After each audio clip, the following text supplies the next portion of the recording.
Hello and नमस्ते guys. आज चाहिँ बसात यो हाम्रो बसन्त लाग्यो अनि बसन्त सँगसँगै म चाहिँ बारीमा अब नयाँ बिरुवा लाउनको लागि यता चाहिँ पहिल्यै लगाइसकेको, यता हुर्किसक्यो बिरुवा।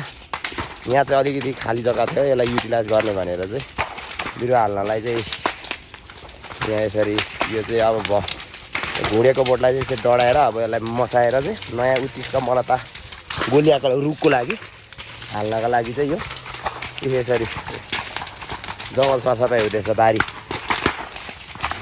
एकदमै घुँडेको बोट एकदम तोडिलो बल्दो रहेछ।